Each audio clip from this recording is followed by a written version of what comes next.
ముందుగా మన ఛానల్ని సబ్స్క్రైబ్ చేసుకుని మీ విలువైన సమయాన్ని కేటాయించి ఈ వీడియో చూస్తున్నందుకు చాలా థ్యాంక్స్. మీ సపోర్ట్ ఇలానే ఉంటే నేను మరిన్ని ఇలాంటి ఇంట్రెస్టింగ్ ఫ్యాక్ట్స్ మీ ముందుకు తీసుకొస్తూనే ఉంటాను. ఈ వీడియోని చివరి వరకు చూసి ఈ వీడియోలో కనుక నా ఎక్స్ప్లెనేషన్ మీకు నచ్చితే మన ఛానల్ని తప్పకుండా సబ్స్క్రైబ్ చేసుకుంటారని కోరుకుంటూ ఇంకా ఏమాత్రం లేట్ చేయకుండా వీడియోలోకి వెళ్ళిపోదాం. మనం స్థిరంగా నుంచుంటున్నా, కూర్చుంటున్నా లేక ఇంకా ఏ పని చేస్తున్నా కూడా దానికి ముఖ్య కారణం మన శరీరంలో ఉండే ఎముకలు. మన శరీరంలో ఎన్ని రకాల ఎముకలు ఉన్నా కూడా వాటిని మెయిన్గా 2 భాగాలుగా విభజిస్తారు. అవేంటంటే కదలిక ఉన్న ఎముకలు మరియు కదలిక లేని ఎముకలు. కదలిక లేని ఎముకలు అంటే దానికి మంచి ఉదాహరణగా మన పుర్రెను తీసుకోవచ్చు. ఎందుకంటే మన పుర్రె ఒక ఎముకైనప్పటికీ దానిలో ఏ కదలికలో ఉండవు కనుక. అలాగే కదలిక ఉన్న ఎముకలు అంటే దానికి మంచి ఉదాహరణగా మన వెన్నెముకను తీసుకోవచ్చు. మన శరీరంలో ఎక్కువ ఉండే శాతం ఈ కదలిక ఉన్న ఎముకలే. అయితే ఈ కదలిక ఉన్న ఎముకలు అలా ఎలా కదలగలుగుతున్నాయి, ఒక ఎముక మరొక ఎముక అసలు అలా ఎలా అంటుకుని ఉన్నాయి అనేది ముందు మనం తెలుసుకుందాం.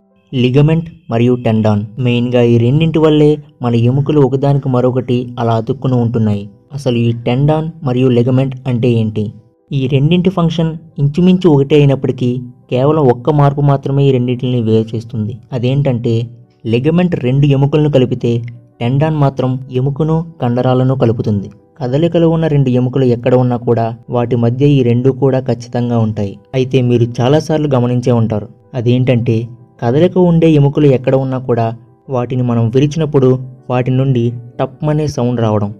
అయితే ఈ టప్ అనే సౌండ్ని మనం చేతివేలు విరిచినప్పుడు ఎక్కువగా గమనిస్తూ ఉంటాం. గమనించడం మాత్రమే కాకుండా ఇలా చేతివేలు విరవడం చాలామందికి అలవాటు కూడా. అయితే అలా చేతివేలు విరిచే ప్రతి ఒక్కరికి కూడా ఒక అనుమానం ఉంటుంది, అదేంటంటే మనం చేతివేలు విరిచినప్పుడు ఆ టప్ అని వచ్చే సౌండ్ ఎక్కడి నుంచి వస్తుంది, ఎలా వస్తుంది? వేళ్ళు అలా అస్తమానం విరుచుకోవడం మంచిదా కాదా అనే అనుమానాలు చాలామందికి ఉంటాయి. అయితే ఈ వీడియోలో వాటి గురించి మనం డిస్కస్ చేద్దాం. ఇంతకు ముందే మనం తెలుసుకున్నాం 2 ఎముకలు ఎక్కడ కలుసుకున్నా కూడా వాటి రెండింటి మధ్య లిగమెంట్ అనే పదార్థం ఉంటుంది అని. లిగమెంట్ అనేది ఫైబరస్ టిష్యూస్తో తయారైన ఒక పదార్థం. ఫైబరస్ అంటే సన్నని తల వెంట్రుకల్లా ఉండే పీచు పదార్థం లాంటిది. అయితే 2 ఎముకలను కలిపే ఈ లిగమెంట్లో కొన్ని క్యాప్స్యూల్స్ ఉంటాయి. ఆ క్యాప్స్యూల్స్లో ద్రవ రూపంలో ఉన్న జిగురు పదార్థం ఉంటుంది. కేవలం ఈ ద్రవ పదార్థం వల్లే 2 ఎముకలు కూడా ఒకదాన్ని మరొకటి ఎప్పుడు రుద్దుకోకుండా ఉంటున్నాయి. ఒకవేళ ఈ ద్రవ పదార్థం కనుక లేకపోతే కదలికలు ఉన్న ఎముకలు అస్తమానం కలిగే రాపిడి వల్ల చాలా తొందరగా అరిగిపోతాయి. అలా జరగకుండా ఈ ఎముకల మధ్య ఉండే ద్రవ పదార్థాన్నే సైనోవియల్ ఫ్లూయిడ్ అని అంటారు. ఈ సైనోవియల్ ఫ్లూయిడ్లో న్యూట్రియంట్స్ ఉంటాయి. ఆ న్యూట్రియంట్స్ వల్లే సైనోవియల్ ఫ్లూయిడ్ జిగురు పదార్థంలా ఉండి 2 ఎముకల మధ్య రాపిడి రాకుండా ఒక లూబ్రికెంట్ లాగా పనిచేస్తుంది. అంటే మన ఇంజిన్స్లో ఉండే ఇంజిన్ ఆయిల్ లాగా అన్నమాట. అయితే ఈ సైనోవియల్ ఫ్లూయిడ్లో న్యూట్రియంట్స్తో పాటు oxygen, carbon dioxide, nitrogen gases కూడా ఎప్పుడూ డిజాల్వ్ అవుతూ ఉంటాయి. అయితే అలా కరిగిన ప్రతి ఆక్సిజన్, నైట్రోజన్, కార్బన్ డైఆక్సైడ్ గ్యాసులు ఆ ఫ్లూయిడ్ నుండి ఎప్పటికప్పుడు ఎస్కేప్ అవడానికి ట్రై చేస్తూ ఉంటాయి. అలా ఎస్కేప్ అయ్యే క్రమంలోనే చిన్న బబుల్స్గా ఏర్పడతాయి. అయితే అలా చిన్నగా ఏర్పడిన ప్రతి బబుల్ కూడా మనం అటు ఇటు కదిలించే కదలికలకు దగ్గరగా చేరిపోయి ఒక పెద్ద బబుల్ లాగా ఫార్మ్ అవుతుంది. మనం ఎప్పుడైతే వేళ్ళని పట్టుకుని దగ్గరగా నొక్కుతామో ప్రెషర్కి లోపల ఉండే బబుల్స్ పేలిపోతాయి. అలా పేలినప్పుడు వచ్చే టప్ అనే సౌండే మనకు బయటకు వినిపిస్తుంది. అయితే ఆ పేలిన బబుల్స్ అన్నీ మళ్ళీ తిరిగి బబుల్స్గా ఏర్పడడానికి సుమారు 15 నుండి 20 నిమిషాలు పడుతుంది. అందుకే మనం వేళ్ళు విరుచుకున్న వెంటనే వచ్చే టప్ అనే సౌండ్ మళ్ళీ వెంటనే విరుచుకున్నప్పుడు రాదు. వేళ్ళు విరిచినప్పుడు సౌండ్ ఎందుకు వస్తుందన్నది ఇప్పుడు మీకు అర్థమైంది.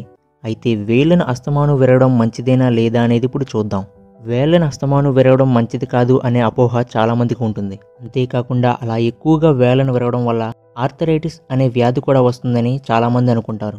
ఆర్థరైటిస్ అంటే కీళ్ల నొప్పుల వ్యాధికి సంబంధించింది. ఈ ఆర్థరైటిస్ వ్యాధి ఉన్న వాళ్ళకి ఎముకల జాయింట్ల మధ్య తీవ్రమైన నొప్పి ఉంటుంది. వేళ్ళు వంకర్లు తిరిగినట్టుగా అయిపోతాయి.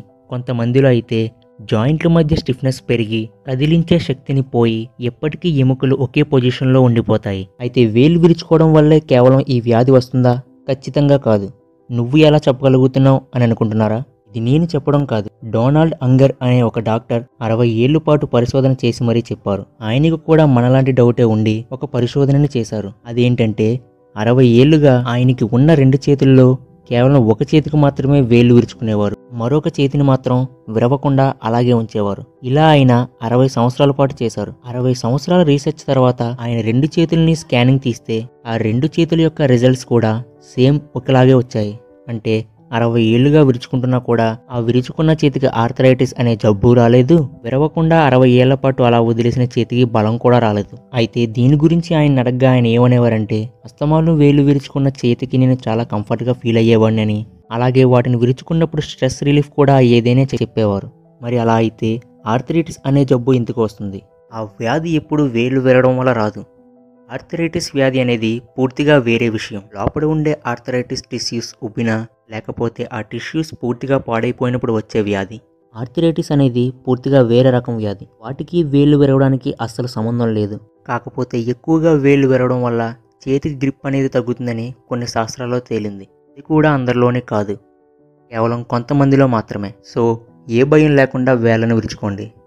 ఈ టాపిక్ పైన మీకు ఇంకా ఏమైనా డౌట్స్ ఉంటే కామెంట్ బాక్స్లో అడుగుతారని కోరుకుంటున్నాను. అలాగే ఈ వీడియోలో కనుక నా ఎక్స్ప్లెనేషన్ మీకు నచ్చితే ఈ వీడియోని లైక్ చేసి మరిన్ని ఇలాంటి different, interesting and unknown facts కోసం మన ఛానల్ని సబ్స్క్రైబ్ చేసుకుంటారని కోరుకుంటూ దిస్ ఈజ్ యువర్ టీజే.